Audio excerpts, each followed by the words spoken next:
Hello, my name is C.C. Richards. And I'm Dr. Solina Richards. We want to take this opportunity to welcome all of our viewers here at the Conversation Corner. We're excited on tonight to share some great things with you. First of all, we want to share a little bit of introduction about who we are. Again, I'm C.C. Richards. My wife and I both evangelists. We're ministers of the gospel, and we love the Lord. We've been married 37 years, ladies and gentlemen. We just celebrated our 37th anniversary. We live in a great state of North Carolina, and we have 2 adult children, 8 beautiful grandchildren, and I'm telling you, we tremendously are blessed. And this is just a little bit about me. I want you to hear a little bit about my wife. Well, good evening. How's everybody doing out there? We're excited to be here with you all tonight. And as my husband said, we're going to talk about things over the course of the airings of the shows, and just want you to know who you're talking to a little bit. I am one of 6 girls. As my husband already stated, we've got 2 adult children and 8 grands. We've worked in banking and law enforcement, and we have just been serial entrepreneurs because we realized that one of the things about life is that we wanted to make sure we lived the kind of life we wanted, not the life we had to live or were forced to live. And so we've done banking, we are active in real estate, we're active in sales, and we're active clearly in ministry. We love the Lord, and we want to help people get over the hurdles and get over things that bind them up and block them from having the success that God would have them to have. And so during the course of our shows and the course of our conversation here in the conversation room, in the conversation corner, I like saying room because I feel like we got some space to work. But here in the conversation corner, we're going to talk about a lot of different things. So we're going to invite you right now so we don't forget. Go on over to our Facebook page, join the group. That way you can comment, ask questions, have topics that you might even want to talk about. And so it's the Conversation Corner with CC and Dr. Solina. Join us over there, put your comments in, say hi to us from around the country and even around the world if you're joining us out there. And so tonight we're just going to talk a little bit about some of the things that we're going to be talking to you about. That way you can join in with us and join the conversation. Yeah, just like, for example, tonight, we're going to talk a little bit about the season of change. You know, we're ending summer, and we're getting ready to start the fall season. And we're going to talk about season of change because a lot of people, we realize, get stuck in different seasons of their lives and don't know how to really navigate it. You know, and also, just like Dr. Solina was saying, once you go over to our Facebook page or the Conversation Corner, we want you to put some input in there, some questions. We want to have some feedback from you, and we want to have a great time of dialoguing with you through that medium as well. And also, there's some information where if you want to purchase one of our books, you know, we have 3 books that Dr. Solina and I have written, and I would love to be able to share that information because these books are very, very life-changing. And the first book is called A Cure for Poverty. This is this book right here in the middle, A Cure for Poverty. Very, very powerful book on leadership. And if you're in business, it will definitely bless your life. Also, Dr. Solina wrote a book called Bound in My Freedom. And the contradiction of title was done on purpose because people think, how can you be bound and free at the same time? Well, we're going to get into that later on during the course of our conversations here. And the final book is called 6 Days of Silence. And people say, well, that's a very interesting title. Well, as you've heard, we've been married 37 years. And in 37 years, my husband was silent for 6 days. And we're going to talk about what that means. We're not going to give you the whole thing right now. But we're going to talk about that 6 days of silence and what that whole journey was all about. But tonight, we want to just go a little bit deeper, talk about some life's experiences that have formed us and caused us to be who and what and how we are today. So I want my husband to share a little bit about some things that have motivated him to want to do the things that we do, the evangelism and the outreach and the seminars and ministry that we engaged in. So he's going to share a little bit about that. Absolutely. You know, and we were talking about that, you know, and it's a subject that we're all end up trying to navigate through different seasons of change, you know, as we grow, as we develop, as we get stuck, as we wonder, because, you know, a lot of people have asked me, man, I wonder what God's purpose is for my life. You know, they know we love the Lord. You know, they know we pray. And they know we read our word, read the Bible. But a lot of people are like, I really want to know what God's purpose is for my life. And, you know, a lot of people say, I'm stuck. I want to know, and I prayed, but I don't really get answers. Dr. Solina, what do you think about when people get stuck, you know, not really understanding, even acknowledging or understanding what season that they're even in to be able to navigate through that? Well, first of all, we want to always clarify some things.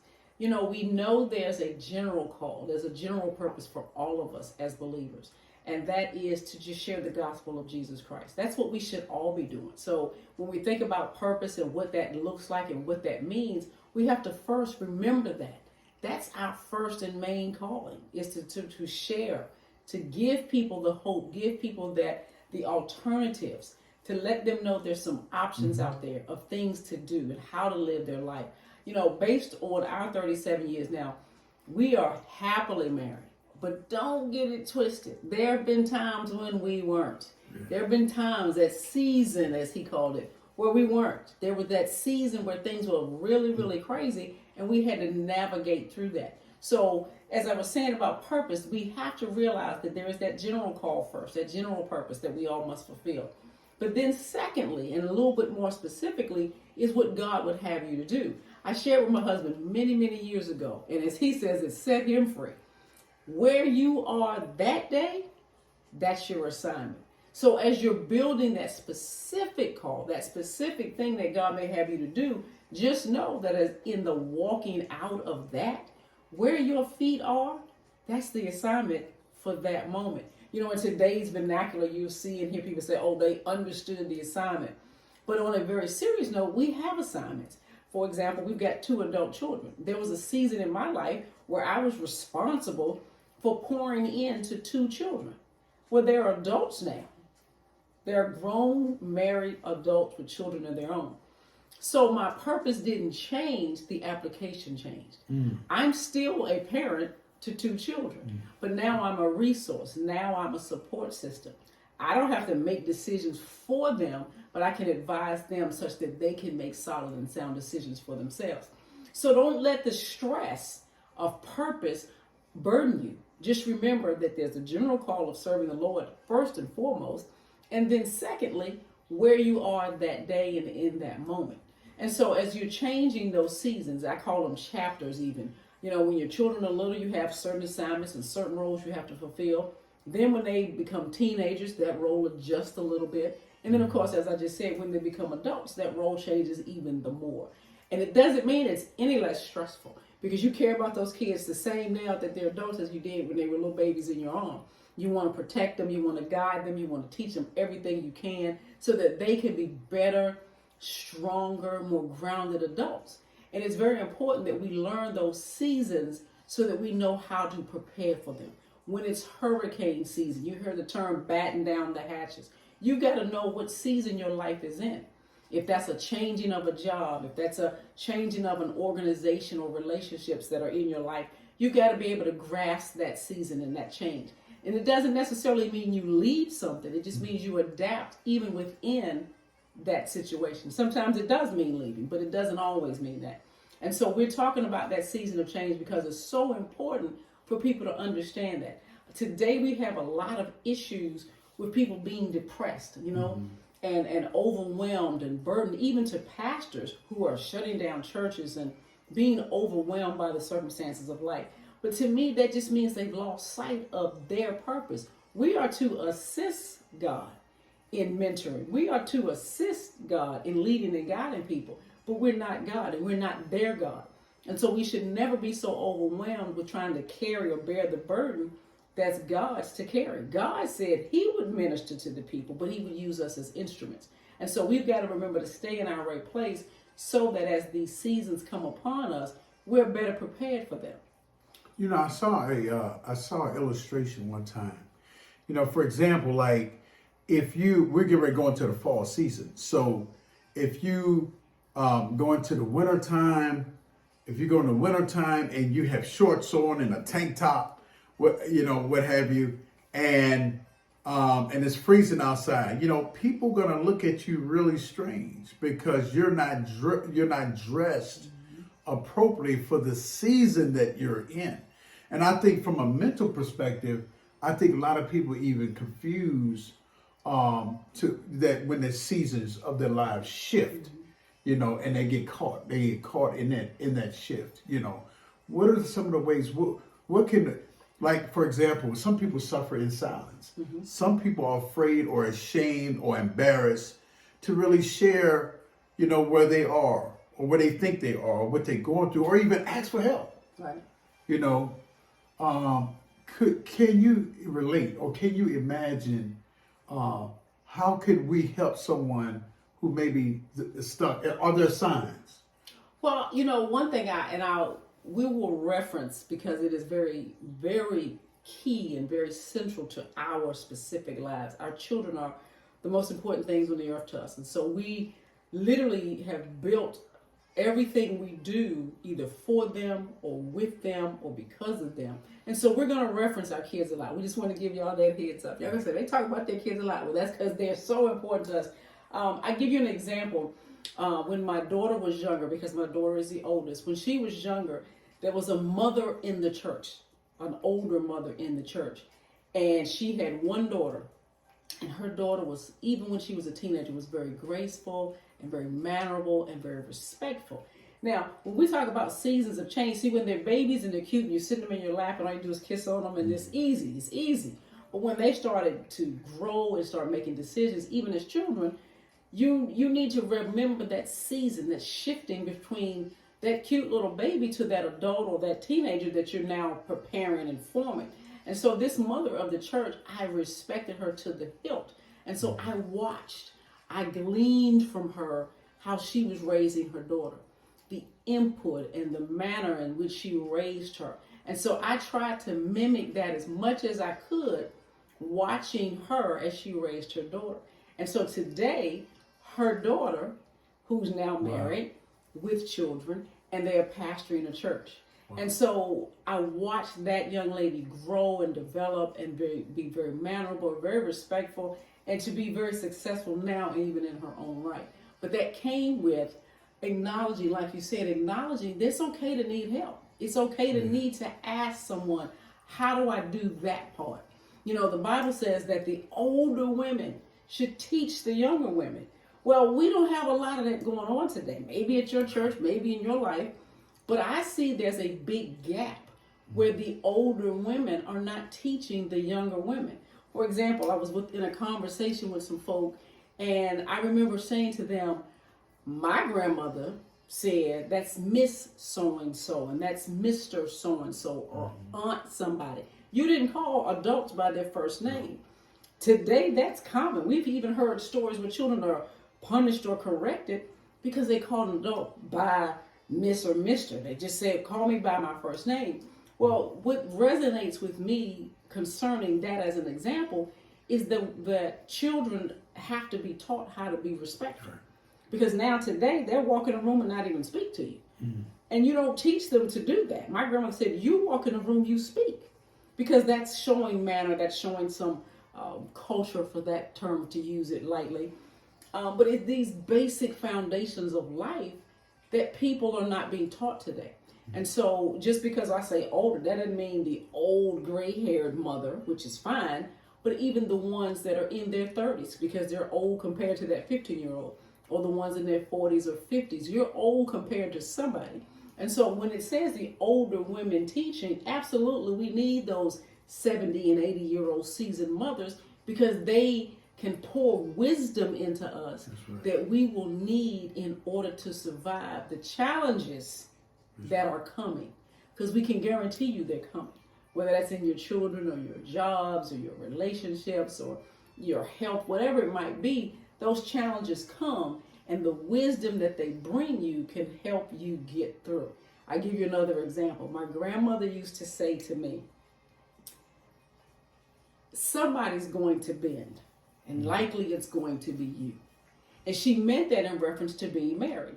We get divorce rate in the church is as high as it is in the world because people don't want to work together. They don't want to compromise. They don't want to figure out, how do we make this thing that we wanted actually work and last? And that statement of bending doesn't mean you become a doormat. It doesn't become you are allowed to be abused. It just means you understand that this is a partnership that you're building so that you can have a blessed and prosperous relationship. Thus, your children can grow in a blessed and prosperous house. Well, when people get frustrated, though, when they get frustrated or get confused or get turned upside down due to life circumstances, it's perhaps beyond their control. People get hit with stuff or broadsided with things through sickness, through all kind of different things. And if a lot of times people, when they get a severe setback, they don't believe they can come back. Right. You're now 37 years. We've had quite a few setbacks. Quite a few. Quite a few setbacks. I mean, financially, health-wise, all these things, But our faith, pushes us to keep coming back and trusting God. Proverbs 3, 5, and 6 says, trust in the Lord with all your heart. Lean not on your own understanding, but in all your ways acknowledge him and he will direct your paths. These are some of the things that we lean on in times of crisis. The fact that he said he would never leave us nor forsake us. And that's so important for people to first of all know that he actually said that. You've got to know it's so important for you to actually know what the word has said over your life. Because if you don't know, it's like GPS. If it's not telling you where to go, you're never going to get where you're going. And so with the word and with that communication, first unto God, and then to your people in your lives, whether that's spouses or friends or things of that nature, it allows you to develop that sort of GPS to allow you to know where you're going and how to get there. So when you face those setbacks, and we're going to get into detail to some of the ones we face, but when you face those setbacks, if you know what God has said to you, what God has said about you, it gives you a level of confidence to say, this is interesting, this is challenging, this could actually just be really hard, but that God is going to get you through it. And we will talk about some practical ways to do that. How do you get through those seasons when they happen? What do you do? What don't you do when you're facing those challenges? And it's interesting that you say that because there are people with real challenges. Like some people on the brink of divorce. Mm-hmm. Some people have been divorced and want to be remarried. Some people just got married. So we have when we talk about seasons of change, all of these things are very real and relevant right now. And people are really trying to figure out how to really navigate these moments, while even trusting God. Right. While even trusting God, navigating these moments, what could we do? Some people on the brink of suicide. Some people feel like they're losing their mind or slip into depression. Are there signs? Are there some things that we're going to, what are the things that we can do, or the things that we can, what are the signs that we can look out for to be able to help our family, our friends, our loved ones, navigate these tumultuous moments. Yeah, and that's very important because in today's society, you hear so much conversation about mental health. Well, actually, what we're hearing about is the illness of mental disorders or the negative side of mental health. All of us have mental health. You may have good mental health, or you may be suffering a challenging state of mental health. So we all have mental health. And in the season of change that people find themselves in, it's an absolute blessing to have someone that you can talk to. Mm-hmm. Because you mentioned it earlier about people suffering in silence. You're going through something, and because of the persona or the facade even, that you want to look perfect and everything about your life is great. And, you've seen it if you're on Facebook, everything in that person's life is perfect. Nothing ever goes wrong. Well, that may not really be true, but that's just what people see. And then they become depressed because they say, well, I don't have that kind of house, or I don't have that kind of car, or I don't have that kind of husband. And they become depressed because they don't know that even a good relationship has seasons where it's not, where there's challenges, where there's tough times, where people have to navigate to get to the other side. Mm-hmm. And so we're hoping to be able to share throughout the course of the conversations we have some good tips, some good strategies, even maybe some resources to help people get through these challenges. We're going to share with you painfully true, transparent situations we've been through, because we can speak best from that and speak from our own position and know we got through that. Right. And so we are able to offer you those tips, and hopefully they will help some of you and be beneficial to many of you to help you get through those different things. Whether that be through formal education that we've participated in, whether that be through ministerial training, whether that's through just life's experiences, we're hoping to be able to help. We're hoping to be able to give you some good Bible-based encouragement with some good practical answers on how to get through some things. Absolutely. And as we're really getting close to the end of 2022, we've been COVID has been hanging around and hanging around and hanging around. But as we getting close to the end of 22 in preparation of 2023, we need moments like this in the conversation corner. We need moments where we can dialogue and touch each other and be there to build each other up, right? To lift each other up, never to tear each other down, right? But to lift each other up, as we get close to the end of the year. And that's something. And that's so important that you said that, because what we know from life is you walk outside the front door of your house, it's a lot of stuff out there waiting for you already. So the last thing you want is to be torn down in your own house. So we're going to give you one tip tonight. The first tip tonight on living and getting through challenges is be the positive source. Be that positive hope. Be that positive light that somebody, and that somebody might be yourself, that you need to say, you know what? I'm going to get through this. I'm not sure how yet, but I know that I will. And so during the course of things, we're going to talk about some other stuff. We're going to talk about, the things that we talked about in our book. And we're just genuinely hoping that through our sharing and our transparency and our challenges and our victories, because we've had so many of those as well, that we hope we can encourage someone to say, I can too. I can get through this and I'll be all right. That's interesting you say that, because one of the things in that, they said your mind is an idle mind is the devil's playground. You ever heard that? Heard it all the time, but it's not in the Bible necessarily like that. Right. But you do need to occupy your mind. You said something earlier, being positive. Positive environment. The Bible says bad company corrupts good morals, right? And all the influences and distractions that people have all around them, our children, all the distractions and things that are going on around them, and so much is pulling at their mind. So much is pulling at their mind. So, we want to keep that. We want to be positive. We want to work on a positive mindset on Absolutely. A regular basis. And that's so important, because you want to make sure that your focus on a daily basis, that you start out encouraging yourself. Yeah. Speaking life to yourself, encouraging yourself, telling yourself, as they call it, affirmations. You call it whatever you want. But at the end of the day, making sure that you are speaking positively to yourself. If you're dealing with weight challenges, you say, you know what?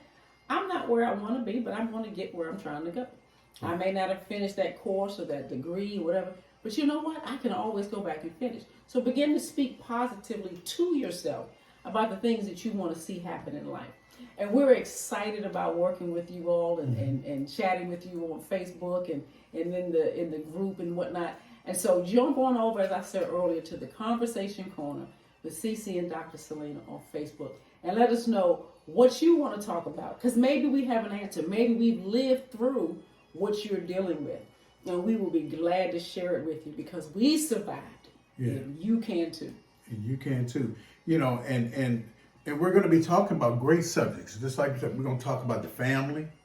We're going to talk about finances, right? We're going to talk about fitness, right?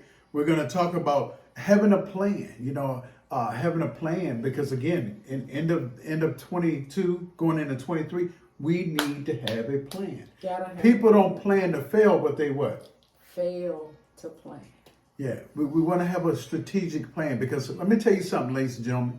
I love hope. I believe you do too. We love hope, but hope is not a success strategy. Yes. So I just want you to understand that. Hope is not a success strategy. So gotta have something to go with that. Yeah. And so we're excited to talk to you all tonight. We look forward to seeing you again soon. And we look forward to being a part of your success story. Yes. We're really excited about that because we know by doing this and helping people up, we're going to hear some testimonies. We're going to hear some success stories. We're going to hear some tremendous things that we want to also in turn share with others, to help others, to see others be built up, to see others grow, to see others mature, because it's a generational impact. What we do in our lives and our children are watching, guess what? Many times people don't realize it. Your children end up doing the same thing, following a same pathology, right? So we have to, in demonstration more than conversation, we have to set a good example, right, of success. What does that mean? What does that look like? And how to get there. How to get there. It's like crossing a bridge. You can see the other side, but you're not sure how to get there unless there's a bridge. And so hopefully some of the things that we talk about will be able to help you create those bridges in your life. Absolutely. And we're excited about it, ladies and gentlemen. We're excited about it.